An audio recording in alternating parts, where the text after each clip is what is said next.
Apa khabar? Memang jika kita ada student daripada luar negara dan kita boleh ajar mereka secara online, memang boleh dapat banyak duit atau pendapatan, kan? Jadi ada student yang datang dari negara luar negara seperti di Jepun atau di Korea. Mereka datang ke negara ini dan mereka belajar di sekolah antarabangsa dan kadang-kadang mereka perlu tuition. Jadi kita boleh membantu mereka. Tetapi pada masa yang sama mereka daripada budaya latar belakang yang berbeza. Jadi apa yang okey untuk budaya mereka mungkin tidak okey untuk kita. Dan oleh kerana itu ketidakfahaman mungkin berlaku. Jadi di dalam video ini saya akan menyatakan bagaimana kita boleh mengajar seorang pelajar asing. Mari kita bermula.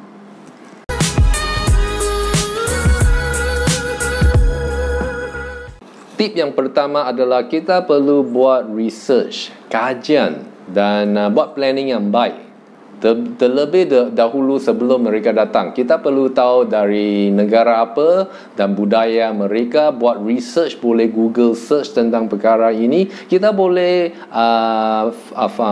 cari apakah makanan kegemaran mereka, food budaya mereka, kerana ini semua akan membantu kita untuk lebih memahami mereka dan mungkin kita boleh memberi cadangan kepada mereka tempat pelancongan yang menarik dan tempat pergi shopping yang menarik, restoran yang baik, kerana mungkin mereka akan memanggil kita untuk membantu mereka jadi macam tour guide untuk bawa mereka sini sana, jalan sini sana dan membantu mereka untuk menikmati apa yang kita ada di negara kita.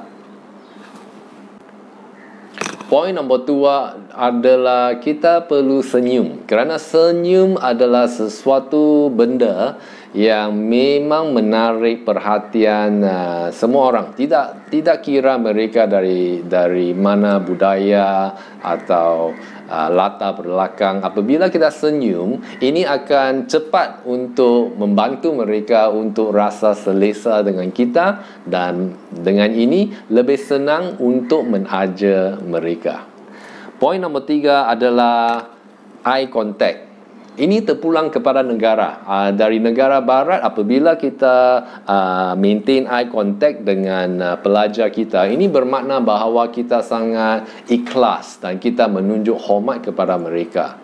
Jadi dan ini pun menunjuk minat peribadi terhadap seorang pelajar. Di mana di negara-negara timur mungkin ada yang tidak rasa selesa apabila kita selalu maintain eye contact dengan mereka. Jadi terpulang kepada individu, kita tidak mahu membuat generalization tentang sesuatu pelajar.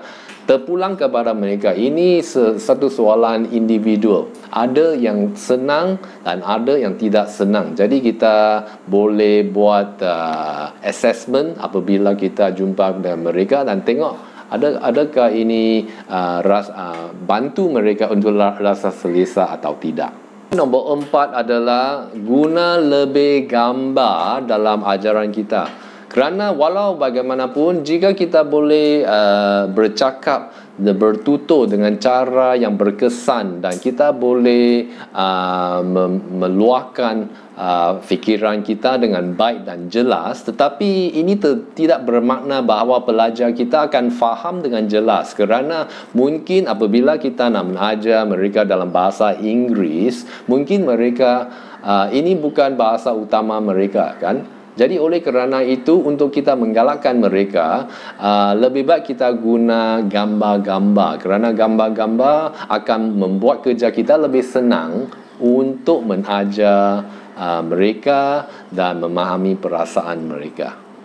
Poin nombor 5 adalah apabila kita nak guna bahan bacaan untuk mengajar mereka, kita perlu berhati-hati. kita tak mahu buat kesilapan di mana kita menggunakan bahan bacaan mengikut tahap mereka, tingkatan mereka atau grade mereka. Kerana mungkin grade mereka, apabila kita guna grade yang sama dalam apabila kita cari material, mungkin terlalu tinggi untuk mereka. Jadi sangat penting untuk pada kali pertama kita berjumpa dengan mereka, kita boleh tengok apa tahap pemahaman mereka, dan dari sana kita boleh beli buku yang sesuai atau buku kerja yang sesuai untuk membantu mereka.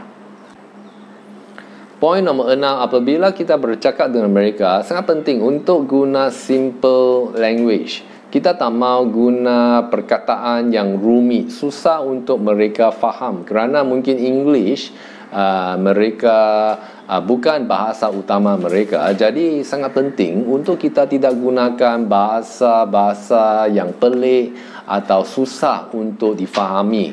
Dan bahasa Inggeris kita panggil macam jargon, abbreviations atau colloquial language. Mungkin mereka tidak faham dan mungkin mereka akan salah faham. Jadi kita tak mahu menimbulkan masalah komunikasi dengan mereka. Jadi sangat penting untuk guna bahasa yang simple, senang faham. Poin nombor 7 adalah kita perlu menunjuk hormat dan sikap profesional apabila kita membantu mereka. Untuk pelajar asing, mereka daripada budaya, latar belakang yang berbeza, dan oleh kerana itu mereka tidak mungkin mereka melakukan sesuatu yang mungkin dalam pandangan kita pelik, kita rasa pelik, tetapi kita perlu terus tunjuk hormat kepada mereka kerana kita mungkin tak faham apakah sebab di sebalik sesuatu tingkah laku mereka.